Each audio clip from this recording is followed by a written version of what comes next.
Hi, I'm Nadia Dunn, your host of CCL TV, TV made by the industry for the industry. But who are CCL? Well, CCL are an independent and neutral third-party logistics service provider and custom clearance specialist. From e-concept to e-logistics for e-commerce, CCL has the e-solution. Now, joining me today is Rebecca Percasky, co-founder of the Better Packaging Company. Bex, thank you so much for being here today. How are you? I'm great, thank you for having me. Thanks so much for being here. It's nice to see you. Now, tell us a bit about the company and how you got involved, how it started. Yeah, look, it always makes me laugh a little bit that I am involved in a packaging company because I really loathe packaging, and I've always been quite vehemently against it. So to have a packaging company sort of is quite amusing. But I worked in the e-commerce industry for a number of years. I was actually involved in the startup of a tech company, Starship It, which I think you're aware of. And it was there that I saw the growth in e-commerce. You know, it's doubling every 2 years, and that growth's really being increased by COVID because we're ordering more online every day. And I just realized that there was a huge amount of additional packaging waste associated with e-commerce, and it really got me thinking. And at about the same time, my little daughter, who was about 6 years old, had chosen to do her school project on saving the world, and she came up with this really, really sweet and innocent list of things like walking to school and not cutting down trees, and you know, it really just got me here. Because there's this little person who I loved, and she was really worried about such a deep issue. So that night, after she did her school project, I sat up and wrote a list of 5 things that I could do. 4 of them were in the packaging space, and the first one was to make a more sustainable courier satchel. So fast forward 4 years, and we've sold over 60 million home compostable courier satchels.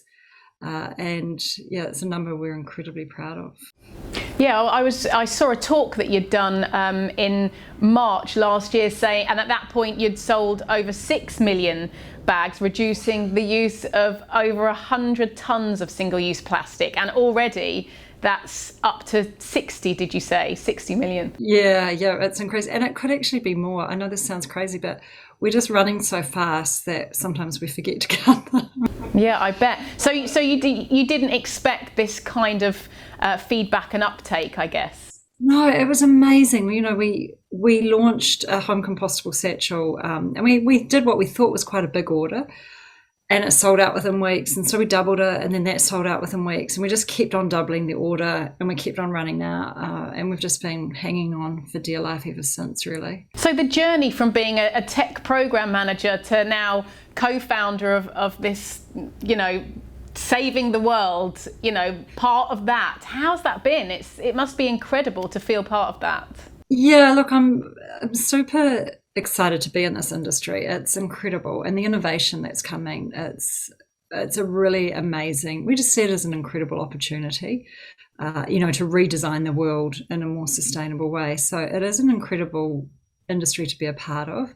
But you know, business and project management, they're quite similar. It's all about problem solving and working out how you're going to get to the next step and how you're going to solve that problem. And so all of those skills that I used in tech, I'm using every day now, and some. And how's the pandemic affected you and the Better Packaging Company? Yeah, look, it's affected every part of our supply chain. You know, we manufacture in Asia. So right back in the beginning last year in January, when China went into lockdown, that first initial lockdown, we were impacted. And since then, it's impacted everything from our customers to our staff who are working remotely. You know, our customers at times haven't known which way their businesses are going to go. Some businesses have flourished, some haven't. And now we're really, really impacted by supply chain and, you know, all the issues that everyone's facing around freight. So that's a really big one for us at the moment. So it's every day we're coming up against it and trying to find ways around it. But I think what I really love about this situation is that everyone is in the same situation, and so there is an opportunity to really connect in with your customers and share some war stories, because we're ultimately e-commerce merchants. We sell our product online, and so are our customers. So we have a very similar growth to them, and we have the same challenges. So it's something that we can share. Well, with that increase of online sales during COVID, what are your thoughts around B2B global e-commerce sustainability challenges? Yeah, look, packaging's a massive challenge at the moment, and it's sort of the one that obviously is forefront of my mind. And yeah, the freight component of it. Look, I think what we need to be doing is buying less things, and when we do purchase, buying really good quality items that have been built to last a long time, that can also be repurposed and regenerated at the end of their life. We just need to be really aware of what we're purchasing and what we're selling. You know, as e-commerce merchants, you have a choice in the products that you make. At Better Packaging, you know, we follow the Ellen MacArthur CircularEconomy model. And in that model, they believe that waste is a design flaw and that 80% of waste is created at the design phase. So I think as merchants, if we can be really thinking about what we're designing and looking to design out waste, I think that'll go a long way as well. Absolutely, of course. And what are the challenges that you face now and in the future with cross-border e-commerce? Oh, look, we're facing.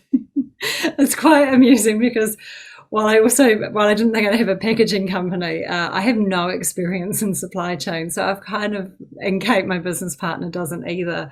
And we've kind of had to learn it on the trot. And our supply chain team was one person a year ago, and now we've got 5.5 people in it. Not half a person, but a part-time person. Yeah. So there's just so many challenges at the moment, especially, you know, in the UK with Brexit, we're facing a number of challenges there. We're really pretty much every port that we're shipping into. So we ship into 52 countries around the world. We've got fulfillment centres set up in 6 hubs. So China, Australia, New Zealand, UK, EU, and the USA. Every port that we're shipping into is facing challenges either due to the fact that there's too many ships coming in or they don't have enough staff. There's so much happening in this space. It's incredibly challenging, and you just have to be really planning, be really risk averse, you know, really understand what your risks are, add a whole lot of extra time into your planning, and yeah, just be constantly monitoring it, which we are, you know, on a daily basis. And I guess you're only going to grow if things carry on the way they are. So those hubs, you know, next year, are you planning to expand those? Yeah, I mean, my supply chain team would say no, but I'm quite keen to. I've got a few ideas.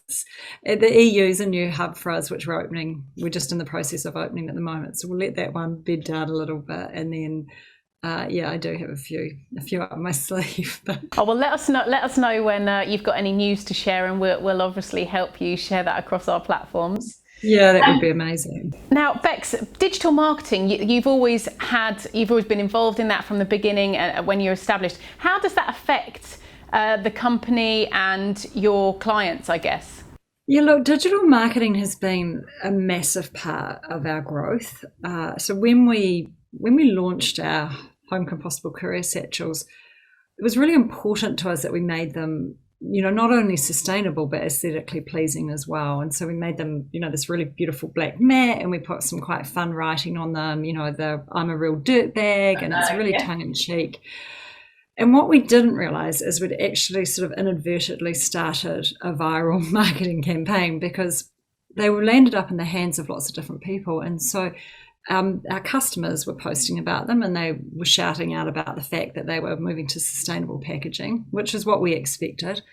But what we didn't expect is that when their customers received it, they would also post about it. And so social media became a really important channel for us.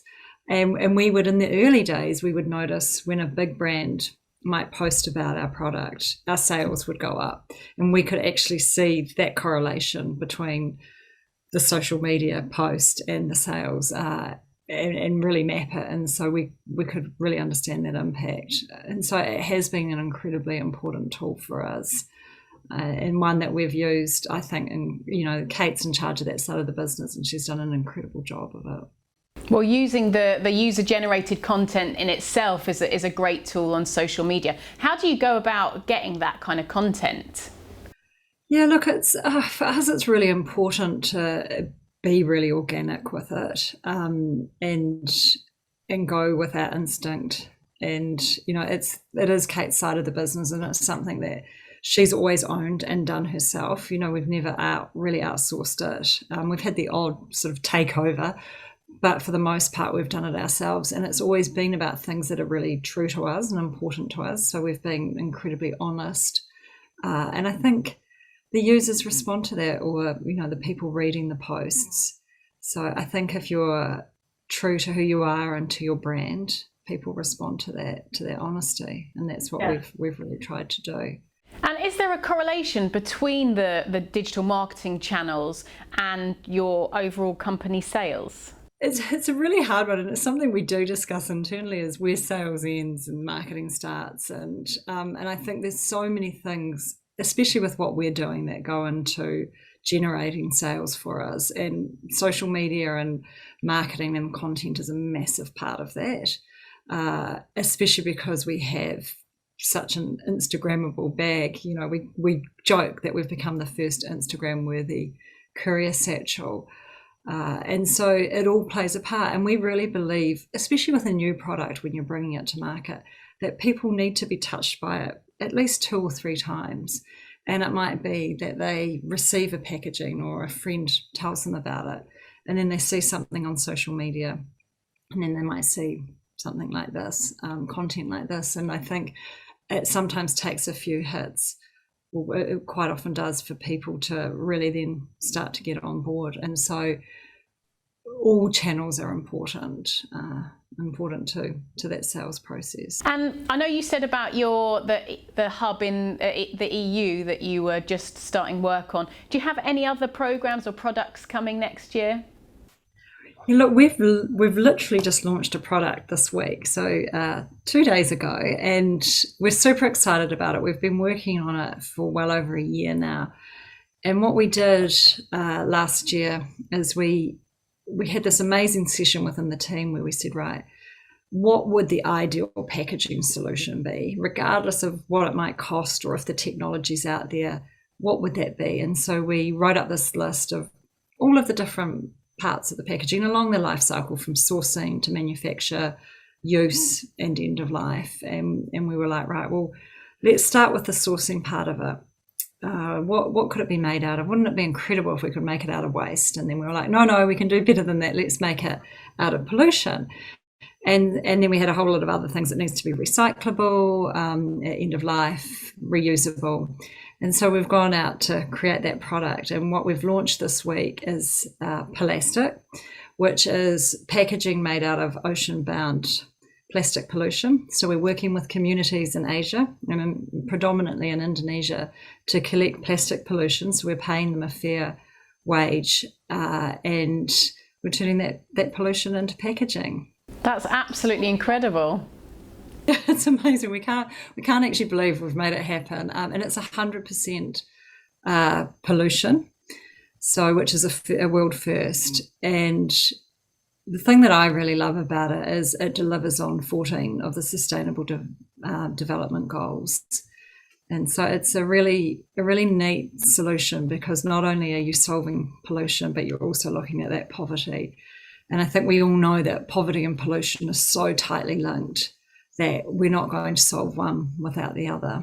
Yeah. So we're super excited about the launch of POLLAST. Yeah, that's amazing. Well, congratulations. And what better time during this week when we have the Climate Change Summit going on? And yeah, I mean, have you already had feedback on that product?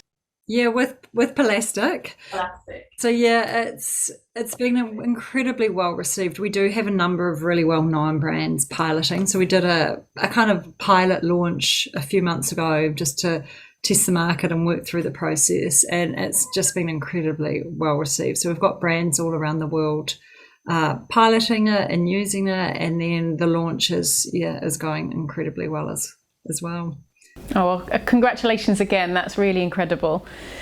Now, Bex, what do you think about a third-party logistics company starting a TV platform for the industry?